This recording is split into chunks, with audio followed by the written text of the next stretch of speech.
Hello, everyone. Welcome to the Real Deal after Real Madrid's first game in La Liga and first official game, I guess, for the new season under Xabi Alonso in the new season.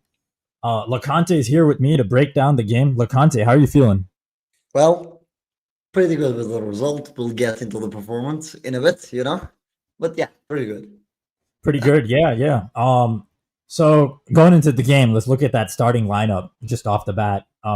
We have Brahim starting on the right, Goulart in a midfield three with Chouameni and Fede, Vinny and Mbappe up front, and our strongest back line at this moment in time with all of Carreras, Hoyson, and Trent, our new signings, and Militao, who's in effect a new signing for the season coming back from the Basically, ACL. yeah. Strongest possible lineup.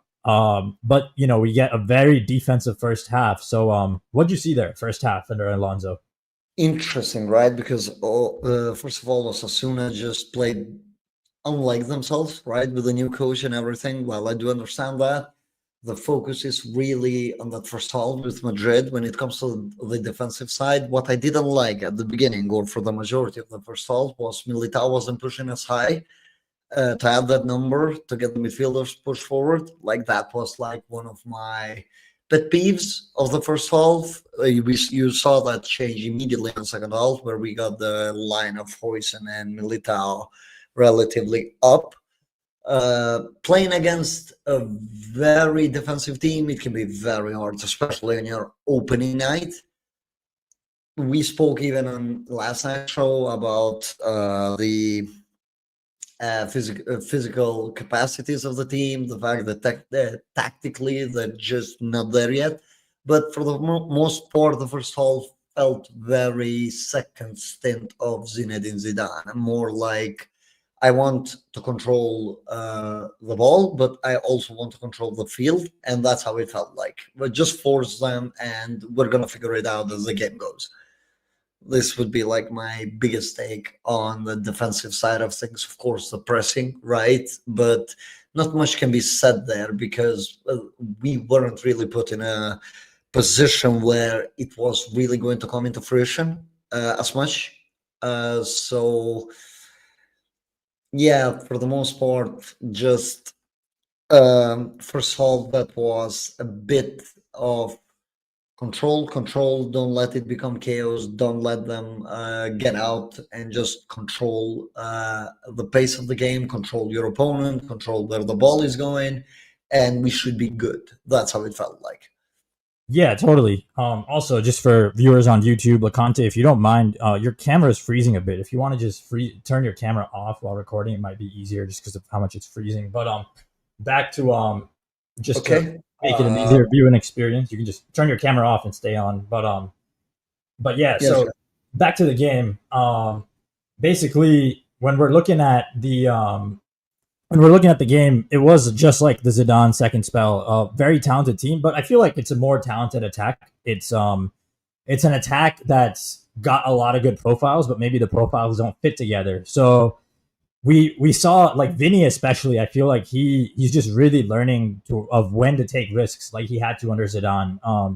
Under Zidane, there was a lot of mismatch in terms of we'd get to the final third, we'd arrive in a controlled manner, and then Vinny would feel disconnected from his teammates. Today, it wasn't really about Vinny as much as it felt like the ball kept going to him, and we found him high and wide. But once we got there, because our new style of play is to circulate and find openings, we didn't always know when to take things on. And so we got a little bit of a defensive first half, like you said, just like we saw under Zidane. I think the main thing I keep bringing up Zidane because I think there's going to be we're going to get a lot of games like this where we maybe look like we're destined for a 0-0 and then a good move by an attacker like Mbappe is what decides the game. You can win leagues playing this way. It's not always going to be fun. And I think after 4 years of everything under Carlo being super dramatic, movies, comebacks, this is just a different flavor. And we have a lot of fans who aren't used to this. Yeah, exactly. Like you mentioned with Vini, it's a bit of like growing pains. But also, I think that Alonso is going to come at the realization that some of the best chances came on Vini. I'm talking open play chances out of his dribbling maybe he's going to put a bit less emphasis on the way how they move the ball on the final third. We saw that there was a lot of passing, a lot of horizontal movement of the ball. Sorry, and then before they tried to apply that vertical thing, but the profiles didn't mesh properly in the first half, especially with Brahim there. Felt that there was a bit of redundancy of profiles. For example, you saw a different second half. We'll get into it, but Vini is a hard case because there are moments there to which you can pinpoint that, okay, on the Mbappe chance around like 20th minute, I believe that was, he takes out 4 players in one move. And that opens the gap for Mbappe to take a shot. While Herrera was able to save Mbappe's shot, it was a good exhibition of what could this really look like once this team is meshed properly up and they know. It was like I really hope this is not going to be like a flash moment where we just get it like once a game, and whether we finish it or not is basically up to the players. I want to see more of like a repetition of that move. Carreras isolated the fullback. Vini took full advantage of the space in front of him. 4 players out of the game. Passed the ball to Mbappe. Yeah, shot was saved, but that's not really my point. Like, that stands for me the best chance of the game outside of the penalty. But if you're going to restrict Vini and his movement, I don't think a left winger role like today is going to be the role for him long term. I think that on a role like this, you want him probably roaming more centrally and maybe give those spaces to Mbappe. I would think so. Like, going back to the way how, if you remember how Ancelotti used him against Manchester City 2 seasons ago now, because they started, where he played as a number 9, Rodrygo was the left winger. If you want to play Vini as a release point for the team, then you want him centrally. If you want to go a little bit more chaotic and allow him slightly bit more of freedom to take actions rather than just have to consistently recycle, have to consistently think. Like, there was a time in transition where he was going heads up, heads up, heads up in order to clock where the teammates are. Naturally, not really a thing of his, because his first thought would have been, okay, how do I get the ball there first? But now it's more like, okay, I have to look, I have to scan constantly. It's taking him a bit out of his game. It is. I don't He's think very he get that. tired, for sure. No, that's what stood out in the first half. I think if all the players had to think, but if there's one player where he was really thinking when he got it, I felt like it was Vinny. He's like, "Oh, is this like my turn? Oh, it's not. I'm recycling Yeah. the ball." Agreed. And I thought the story. Another interesting thing in the first half was how Goulart played like high in between Vinny and Mbappe sometimes, while we had Carreras acting as the single deepest player, like on his own. Even Dean didn't have to do the same ball progression he did in the Club World Cup, where he drove into midfield as much, because Carreras was able to do all of that. And I thought it was interesting leaving Goulart high up, but regardless, I thought the reason the spotlight was on Vinny was because Brahim wasn't great either. Because Vinny's always open, because you can manipulate the space with Mbappe, Vinny, and Carreras on the left to always find him. He's always taking players away from Carreras. On the right, I felt like Trent was completely suffocated, not only in the first half, but all game. But he had no space to work. There was always someone marking him. And I just feel like maybe the story of the first half or this game is like we're gonna see a lot of Franco, because is it gonna be, is it as like, were we not very left leaning today? It felt like there was never gonna be a chance from the right unless Mbappe went there. But even with expecting Trent to grow, I was shocked at how much like the Brahim Trent dynamic just didn't work compared to Yeah. Carrera Finney. Yeah. I don't think Brahim is very good at understanding the patterns and moving along with them. And there you come with some physical deficiencies of his, right? A bit slowish. The way how he keeps the ball is very near his foot. It's always with the inside of his foot too. So therefore, his angles are a little bit more limited. And then you had Trent, who's a right-footed, coming from there, sometimes stretching, sometimes coming inside. And you always had those clashes, as you mentioned, like it's likely we're going to see a lot of Franco, or we're probably going to see a lot more Mbappe runs once Jude comes back from the injury and we get a more balanced uh, 11 on a pitch rather than having Brahim. I think that Brahim was by far the most redundant profile, as you said, with Vini. Even if you're not going to get everything, at least you get something, because he's going to draw attention out. He's going to get players out of the position. He's going to break the shape. Brahim just does not provide that. I'm aware Yeah, that Brahim was the player involved on the counter attack, right? But my fear there was he was going to take one more touch, which thankfully he didn't, to release Mbappe. And then, um, it's just, it's hard because, as you mentioned, we had Goulet up, but don't forget that by like the 25th minute, we were pushing Chouameni up too, because we wanted a high proficient dueler winner to be high up, so he can put the center backs in uncomfortable spots. But again, no real central penetration, therefore nothing yes. really coming out of it. So it was more like a mismatch of how are we going to be using these guys. Carreras, Hoysen, Militao felt like a good baseline on the back when you're dealing with a low block. All of them can move forward, can push. Yeah, But it was encouraging to see that they looked good and Trent was like quiet, like nothing. And we know we're yes, gonna get more from him. So it was encouraging that we could be comfortable while sidelining Trent, I guess. Just want to say.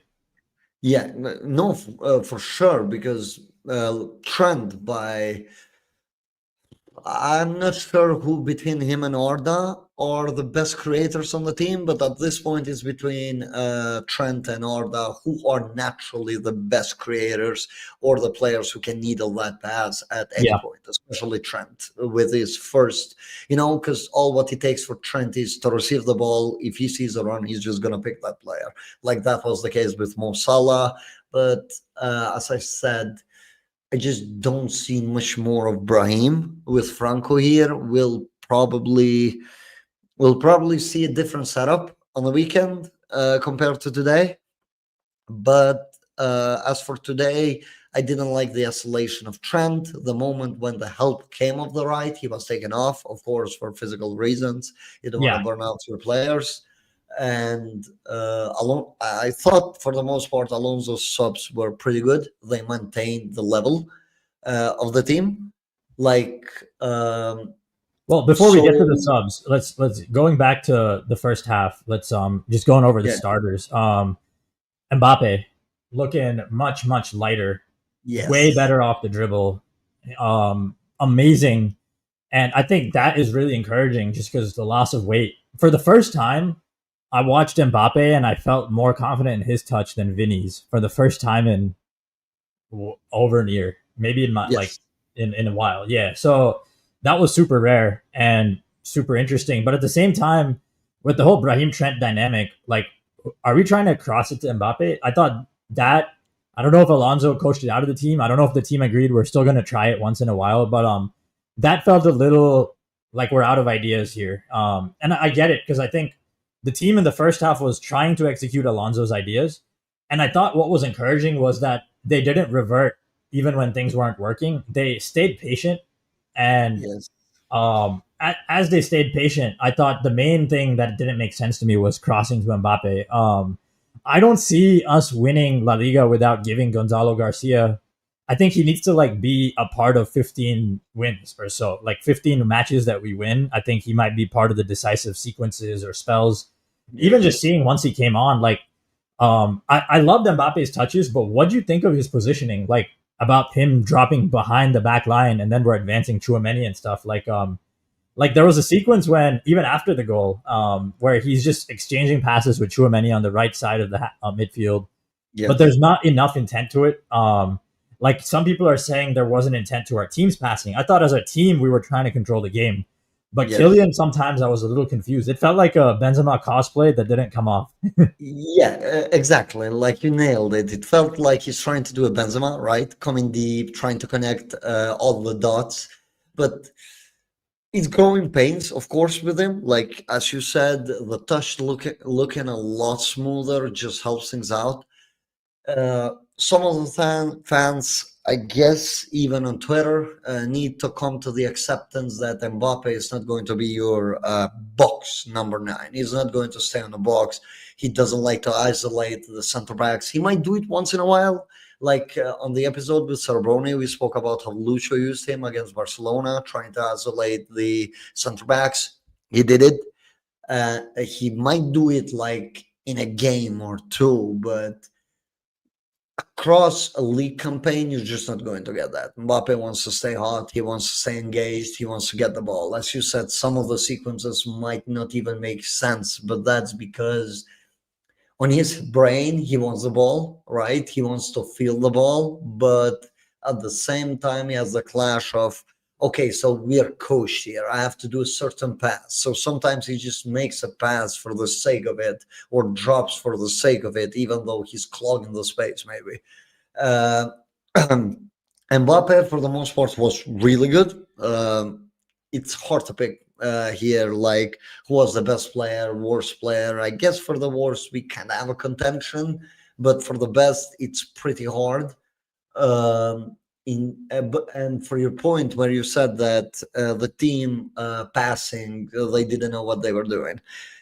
This is like an old jargon, right? We have to go back to Zidane's team. It was a boring team for the most part, but it was just an efficient team that was going to get the job done utilizing the talent. Let it be like Casemiro at that time and Ramos, and now you have like Valverde going into the box sometimes, Chouameni. It's a bit of an orthodox approach, maybe due to the profiles on the team. But yes, I wholeheartedly agree with that. Gonzalo is going to be like a key player for this team because he brings that running into the channel. He can contest for crosses, if not win them, he contests for them. So there is just Yeah, we're definitely gonna need him. it's a dilemma. What and I also just want to reiterate. I know we said it, but I think the extent to which Carreras was comfortable was shocking. Also, not shocking, but just beautiful. I wouldn't say shocking for me because I saw him take all the same touches for Benfica, like in tough Mhm. situations. Like it doesn't matter where the pressure is coming from. He kind of has an idea of how to evade it, and he's always knows what to do before he gets the ball. I like Fran as an overlapping wingback in some situations, but and I like him as someone who can help rest Carreras. But I thought today we saw why Alvaro is a big upgrade. He's a bit like an inverted Carvajal for me.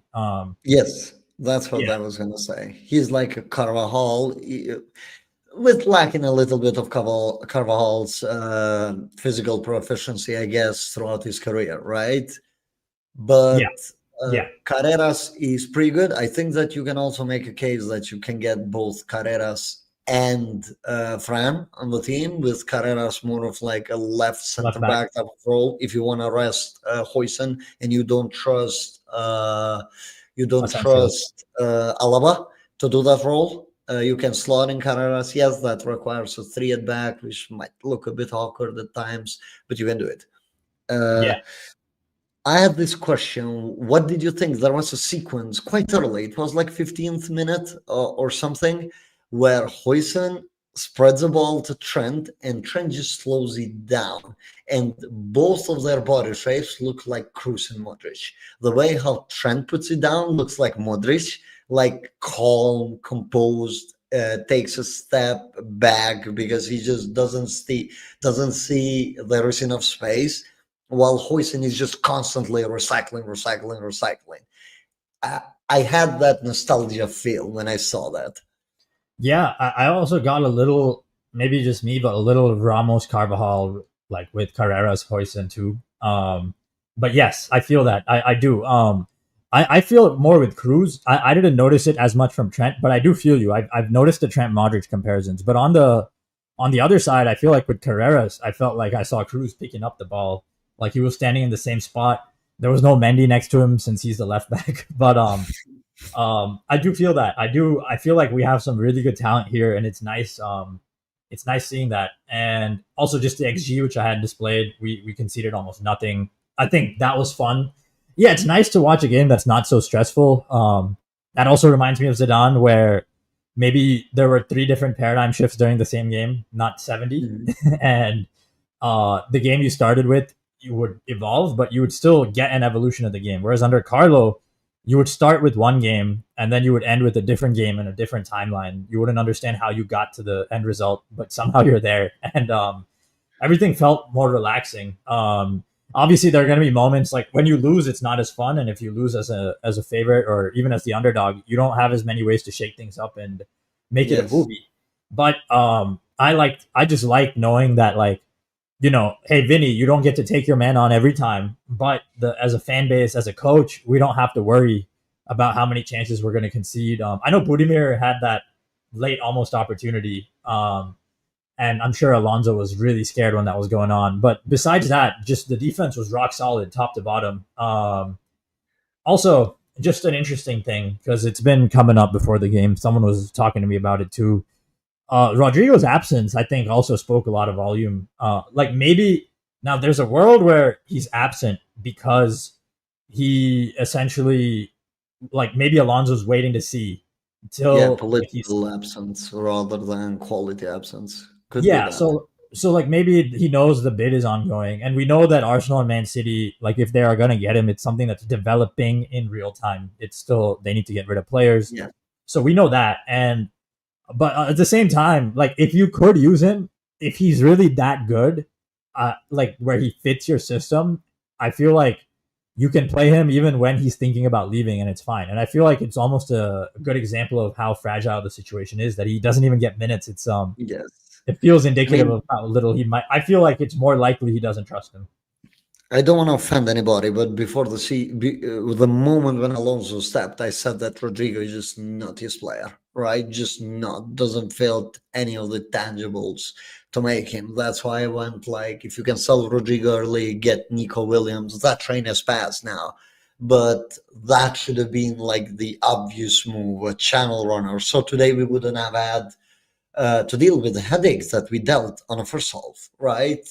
Because there was nobody really taking the driving the attention away from Vini and Mbappe. So Rodrigo is just his situation is a hot mess, whether he stays or he leaves. Honestly, because if he stays, well, Alonso is gonna play him, of course. Where do you exactly play him on this team? Like, what role are you gonna assign him to do? Are you gonna try to use him kind of like how Arda was used at the beginning of the first half, where he's more like central, pinned against the defenders, and try to use his agility and dribbling? Because you can't have him fully out wide, because that's gonna slow the team down fully. We saw that even with Brahim when Brahim was receiving full wide. It's just it's a very slow process. Like we can even speak here about like Franco, I guess. You saw the amount of danger that was coming when a player is very quick off Yep. the mark. He can get the ball forward. He just changes your whole dynamics. I'm not saying that the team just suddenly changed completely, but you could see that the dynamics are changing or switching. And that's a Yep. guy that's been training for 4 days. It's not a guy that had the Club World Cup, then had the summer rest with Madrid. I mean, and then came here, trained for this past 11 days, and now he's on the pitch. No, this was a guy that literally was presented on Thursday, joined training, basically, I say 4 efficient days of training under Alonso, and he's already getting the nod. And I don't think this would have been a political thing. I don't think that. I just think that it's more of the fact that Franco just fits better the needs of the team than a Rodrigo does. So Rodrigo goes down another level. Even if he overlaps Brahim, he'll still be under Franco, just profile wise. Yeah. No, for sure. That's my thought process too. And I think people still saying Franco's not the fastest. Man, y'all are doubling down. We will see. We will see. But It's not even about the quickness, right? It's it's about the quickness the of thought and aggression and the way his body moves. Like, exactly. It's about how much of his physique is being applied. You don't need to be the quickest player on earth, right? He just needs to utilize his body, and Franco clearly knows how to. Like we yeah, saw the guy he's go against Ramos, for the love of God. I know that it's 39 years old to Ramos, but we saw him challenge that. For an 18 years old, who that's impressive.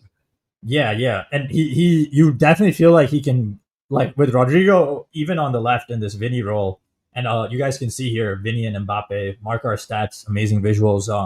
Vinny and Mbappe out here have the highest reception quality on the team, and in general, Franco, he's someone who can really drive the ball. I think he can pass as well that Rodrygo can't do. By the way, he can really like it feels like the main thing he brings, yeah, the passing. I want to hone in on that. If Rodrygo, like, I'm not sure what that first half Goulet role was, honestly. I don't get why you're having him pin and Mbappe dropping. Like, dog, that makes no sense. You need to sit down, take him out to dinner, and convince them to switch it out around. But I get it. He wants unpredictability. We saw Vinny and Mbappe interchange. He wants that unpredictability. He moved Goulet deeper in the second half. So obviously there's some thinking. But yeah, even if Rodrigo's in that role, he's not the playmaker. So the only way you're breaking the block with him there is through little combinations and tight 1-2 plays, which we're gonna need. I wasn't sure if he would come off the bench in the second half if we needed, but yeah, we are gonna need 1-2 plays. We are gonna need that. But I think what we need the most is players who are able to use their body to receive in advanced areas because Exactly. Mbappe is dropping. Because Mbappe is dropping so much. Because Vinny is a winger and Jude is out for 3 months. Yeah, so I agree with you. I honestly I was gonna tweet it before the game, but my hot take is like Brahim and Joselu of 2 years ago is Franco and Gonzalo this year. I would say yes. I would. I don't think is that even a hot take normally. Like from a I don't normal think people think circumstances, I it's don't not think really a people hot think take. Franco is like. There's a lot of skepticism that Franco is going to be a minute one impact player, and I get it. Like there are a few players over the years that were this young and raw who I thought would be minute one impact, and I'm 2 for 3. Vinny number one, and honestly, Vinny was impactful that first season under Yeah, Solari. for the season, yes. Yes. And then yeah, the regression. But then the number two was Kubo. And I thought Kubo would be something, and ultimately he lacked the athleticism. That's when I really learned to hone in on athleticism and passing. Like, fine, you need to be able to pass if you're not athletic or something other than dribbling. And for me, number three is Franco, and he has that athleticism, but also it's just the absence of any profile on this team. Like Franco, the first early in the game, like he was just standing like inverted a little bit towards the inside, but on the right side. And it's just refreshing. And also, I think we need to unlock Trent. I think, I think it's not only Trent's job to improve the attackers, but I think the attackers need to give Trent some space. I think, we need some Franco Trent dynamics for Trent to take long shots. Yeah, especially even Valverde didn't feel like Valverde today, if I'm Mm-hmm. gonna be honest. Like he could be dealing with a few things, but that energy, roughness of his, it was a display at a few times, but not consistently throughout the game. Maybe his role was shape-shifting a lot. He was going to the left, to the right. Him and Arda were interchanging. We saw a lot of fluidity, if you want to call it that, with the team. But yeah, for the most part, athleticism is very important. People downplay it. Yes, you can look cool dribbling past a player or two in spaces. Maybe we could have used Rodrygo today, but to that point, I think that Rodrygo only becomes important once Jude is available, because Jude is the only guy really on this team who doesn't really need more than a touch to make that difference. With Yeah. Mbappe, with Vini, with majority of these guys, they want to feel that ball. You know, Ball. they Mm-hmm. don't really want to go with, okay, there you go, leave it up to me. Now you move here. No, they want to take on the defender or take the shot or make the final pass. So they're not really the most complementary profiles to Rodrigo, anyways. While Jude is more like, whatever's required, I'm gonna do. If I have to dribble, I'll dribble. If I have the opportunity to pass, I'll just pass. So yeah, to that point, I would agree with Franco. I also thought that Kubo was going to be like a player that was going to play for Madrid, but his development just went like weird, right? Because he never really fully finished developing. We still this day he hasn't. He's a good player, but he Yeah. hasn't he's developing, right? He still doesn't know what he is, if you ask him, like what you really are. And Rodrygo is kind of the same on a sense, because if you ask, okay, if you ask Rodrygo, he's going to say I'm a left winger, right? But compare him to the majority of the left wingers, Rodrygo is not that. He's not a Vini. He's not a Mbappe. He's not a Leao. He's not really a player like that. And if he wants to be like a left wing slash creator, then his passing is just not up to the level that it should be for that role. So he's kind of in the middle. He needs a coach like Arteta or Pep. I would like for him to facilitate for him as a footballer. I don't think he's meant for at least what Madrid are currently. Yeah, definitely. So yeah, we got the Rodrygo dynamics. Midfield looks better in build up. Fede was a little off. We touched on Franco and Gonzalo and how they're going to be big off the bench. Mbappe, Vini, anything big missing? I feel like that's everything from the first game. You know, there's I think this is kind of instructive of how games will go. I think it's going to be a lot of games like this in the first 2-3 months of the season. I'm okay with it. And I think honestly, if you think this like 1.5 xg to basically 0, and look at that expected threat, we gave up nothing. Like they had 2 shots, literally 2 shots the whole game. Like, okay, so maybe we should touch upon this, the back line, because I don't think we did. The way how we dealt with crosses felt refreshing. For once, it felt like, okay, we're not going to concede. Because you have Militao and Huijsen, and then you have Courtois coming out without any problem, and Tchouaméni on top of it, and it finally felt safe. Outside of also that, Carreras is also just decent in the air for a left back too, which is nice. Yes, Carreras also helps with that. Outside of that Trent one, where he just kind of got lost in a box, outside of that sequence, it just felt very safe. By the way, to Liverpool fans, you guys have lied about Trent being this bad 1v1. Just ask your coaches what they were doing with him. I guess I'm saying this because we're coming from Vasquez to him, right? Yeah. But it doesn't feel okay. You can tell that he has some sense of weakness when he's going 1v1, but not as big as it was made to be once upon his arrival, right? Because the way how people were telling us is that this guy's going to get cooked every single minute when an attacker receives in front of him. Well, guess what? We're like now 8 games with him, and I don't think I've seen him get dribbled like that even once. So Valverde's support, of course, helps shitload on that. Yeah. But Trent is proven to me that he's not really going to be that defensive liability that I first anticipated it to be. But the issue, as you said, is can you unlock him? Can you actually start getting the best? Yeah. When you unlock him, are you getting this exact same lockdown defense? We'll have to see. But for sure, it is a question. But it is also nice to have Carvajal in the Vasquez role. It's like a big change. It's like we went from having a former winger play right back to having like a 5-time Champions League winning like starter. 2 elite right backs, literally 2 elite right backs. And even the left back doesn't really look all that bad at this point, because I think Fran has his usage. I just don't think he has the use as a starter week in and out. But I think that there are certain matchups where he's going to be pretty important and going to get some minutes. But Agreed. Yeah, for the most part, it looks covered pretty well. Agreed. Fran is going to have uses, and it's just a center back situation. And again, today is why I think a Gonzalo Garcia injury would be dangerous if we're playing blocks for like a few weeks in a row with Mbappe dropping behind the back line, nobody to cross it to. I think it would be bad. But I'm glad Mbappe won the penalty, and if he's going to be dribbling like this and winning penalties, it will be interesting just to see who plays, who starts, why, when. Because he has all the tools to be the protagonist as long as we put someone to cross it and occupy the back line next to him. So what do you think is? It's nuts. I'm just looking at it, and it's like they could have just not even played with them. What do you think Alonso changes next game?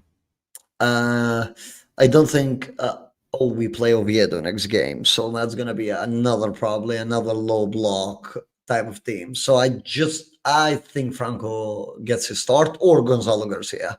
Depends on how comfortable Alonso is with either of them. But I think that you're gonna get either a runner into the channel like Gonzalo, and you're gonna get the natural midfield, or you're gonna get like Franco to just naturally replace Brahim, but just be much better at the assigned role. Yeah, yeah.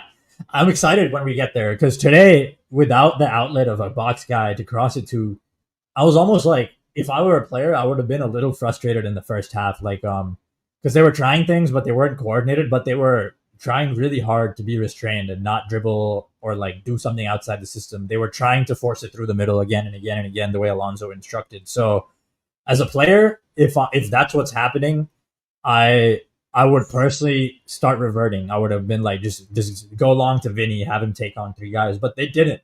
They stuck to the plan. They stuck to the defense first plan, and that was really nice. And I guess Courtois was here under Zidane. I mean, some of these guys were here, but a lot of them also weren't under Zidane the last time, or at least as protagonists. It's a very different team. Like the heart of the midfield has changed. No Benzema. Yeah, it's really just a couple guys who were there under Zidane. And It's just really Carvajal. Carvajal and Courtois. Carvalho and Courtois from like the main group, like the leaders of the fine. team. Mm-hmm. Yeah. Yeah, that actually makes sense watching this team because it felt like just new seeing this group of players execute what we wanted, the more positional defensive style. Another thing I want to touch on is I feel like people who don't like Alonso or who like Carlo are gonna like use these defensive games to form an agenda. I'm just putting it out there right now. I already just see it happening. Like I just feel like you'll get two sorts of fans. One who's like, that was a boring game. Mbappe needs to run in behind like Vinny Stinger. Yeah. But it's so much more nuanced than that. And just stay actually, on that side in May. Just stay on that side in May is all I want to say. But, yeah, I saw tweets like that when people went like, "You hypocrites," this and that. It's just like Carlo would have been crucified for a performance like this. No, not really. No, he because wouldn't. this team had structure. This team didn't allow the other team to remotely even taste football at all. There's a difference between a Las Palmas, a Leganés, a Levante can score at any minute against me to, okay, we're still figuring out how to break a low block, which guess what? We struggled even before. It's not flash news, this type of offensive performance, I want to say, or attacking performance. But in terms of the defensive side, the control side of it, it's not also the possession numbers or metrics. It's just the fact that anywhere where the opponents wanted to play, we just had one, two, or sometimes even three players. Like the way how quickly the ball was being recovered, how it was being shuffled across the back line especially. I really like that because it gives you that security. I know that sometimes it pins down the opponent, right? So you're making it harder for yourself. But I'm the type of guy who values security over risk in low margin sports like football. So I want to be secure. And if I have an Mbappe on the team or a Vini or a Jude or whatever, you're bound to get something. Not always. It's not going to happen for 38 games. Don't get me wrong. But you saw, like, Huijsen clears the ball goes to Brahim. It's a very quick transition where Mbappe just wins the penalty and game on. From there, Osasuna just couldn't do anything, literally. And it just was good. Also, to point this out, I guess we'll wrap it with this. You made a fair point last night when we discussed where you said the physical capacity of the team without a preseason. I think that post the 70th minute, somewhere around that, it started to show. Fatigue was starting to kick in. 100%. In fact, that was on the image I just had, and you can put it back. You can see a little spike in their expected threat. And when they pick up most of it, it all comes after the 60th minute. And that's pretty clear. And I was kind of zoning out because, like, for me, I like paying attention to things, and I just saw a team tiring. I saw Franco getting better, but I definitely noticed a team that couldn't execute the things it was executing perfectly in the first half. This is going to be a recurring theme for a few months. I'm giving them 2 to 3 months before they close it out, because what people miss is you don't have the preseason, but you still have to play the first 60, 70 minutes of the game and win it as if you had a preseason. Like, you still try.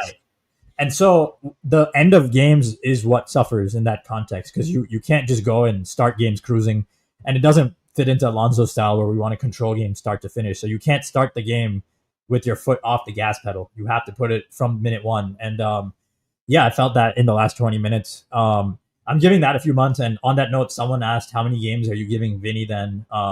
Also, just giving him 3 to 6 months. I think just been in football, sometimes like you start a season expecting something to happen and you And try then, and try again. It doesn't happen until like Christmas is over, yeah. New Year. Like it doesn't always happen at the start of the year. So I think, and we've just seen Vinny win us Champions League. So I think you give him the longest because I mean, a good example is Messi, Neymar, Suarez. They didn't click for 6 months, and they had Until Enrique. like February, that's when they just went like rampage. Yes, I would argue January they unlocked, but yes, then they rampaged. At some point, they went from just being unlocked to just blowing teams out. But yeah, there was a point when they figured it out, and that was really Messi and Suarez figuring out that they need to feed Suarez. Here, I wonder when that moment will be.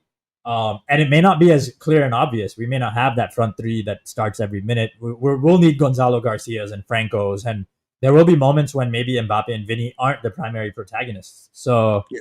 or sorry, when Vinny, like, especially as he grows, he might have like, there might be a month where he's off and then he gets back into form. Yeah. But I give it time. And that's where the preseason also amplifies all those things, right? Because then And Alonso needs we also longer. had some sequences where they were trying with one another, right? At least they were trying. It's Yep. like more of like, because right now, as you said, it's trial and error, right? They are going to try and attempt a lot of things until they start clicking to each other's needs first and wants second, and then what the coach has instructed them, which is a third on this scenario. Because, of course, what the coach wants comes first, their needs come second, and their wants are third. But in terms of them clicking as a pairing, we saw some sequences where they were trying to go with one another, right? Only them two were trying to build it out.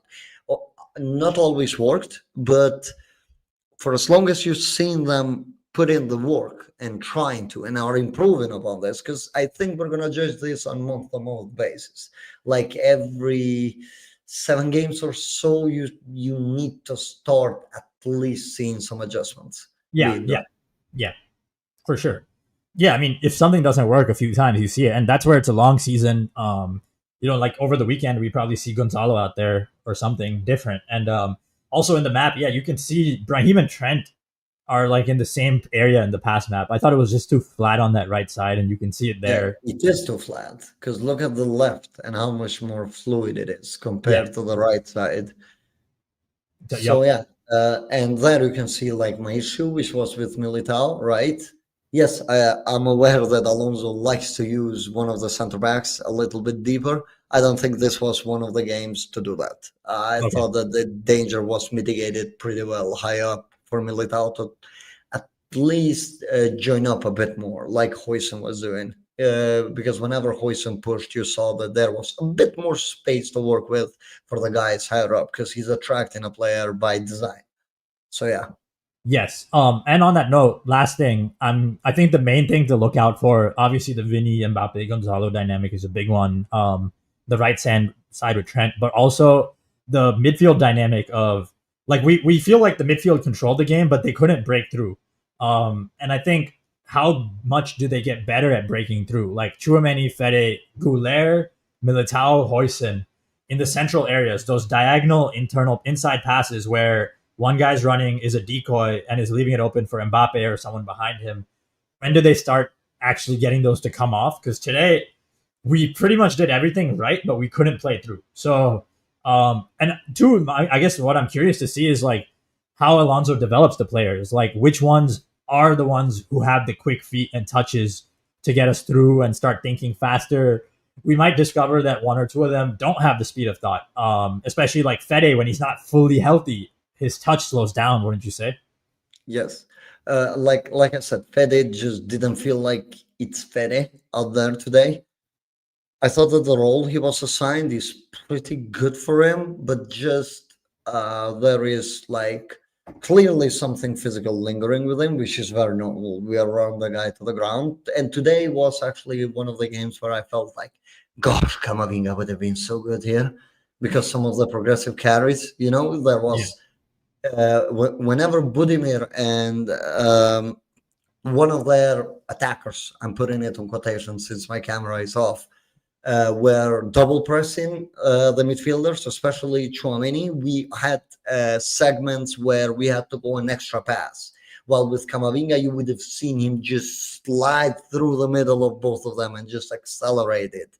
And I was like, yeah, I missed that. Fede would have done that, but again, it didn't feel like it's him. It just didn't feel like we're seeing the same player. He could be one that sits the next game, to be honest, because I don't think that Alonso is the type of coach who cares all that much about I can't drop this guy or that guy. He's more like this guy is more fit to do X, Y, and Z thing than the other for certain matchups. Well, we And also I have a think defensive that system now.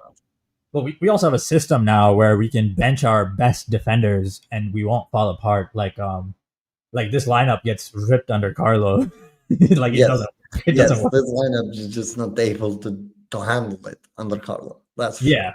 sure. And so I think it's nice that if you bench Fede, you're not reliant on Fede running as much as two players for your system to work. And maybe big games you might be so that Kylian Oh can yeah, run. the games are a different story. Yeah. Yeah. So that you in those games, yeah, everyone needs to give 110%. But yeah, I definitely agree that he could get rotated next game. It's so nice. Like, wow, we're defensively solid against the small I teams. also really want to see Arda from the right again. I'm gonna be honest. I just want to see him on the right more consistently. Not that they weren't doing it. I just want to see him primarily on the right side of the midfield, and that's like one of my things, especially against a deep block, because I feel that if you really want to break a deep block, you want that needle passer, which is Arda, but on the left, the angles are a lot more cut for him compared to the right.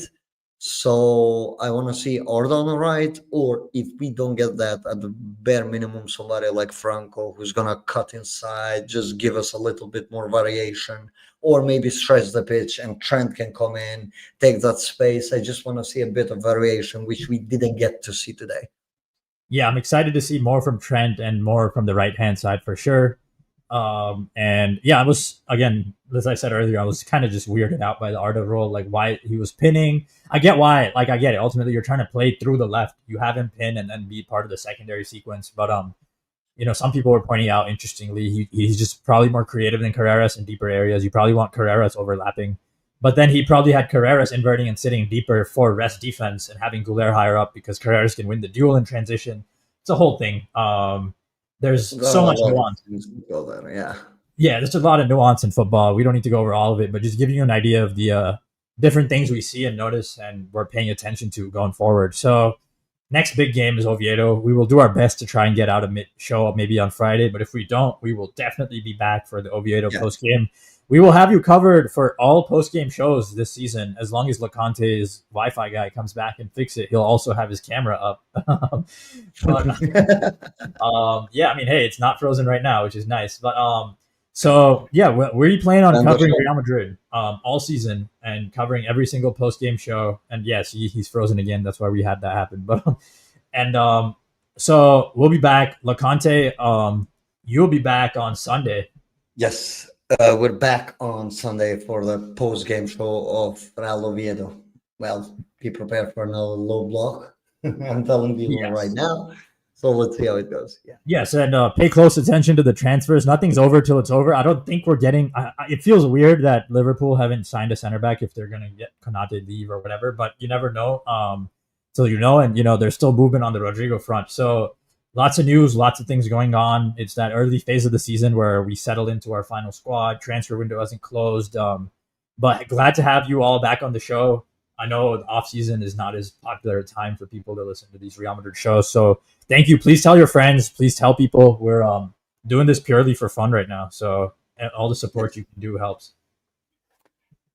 Thanks everybody again. And if Sid forgot to mention or I didn't listen, it's also on the podcast streams on Spotify and Apple Podcasts, where you can find us. If you're on a gym, you're having fun, you're going for a walk, you can always listen to our shows.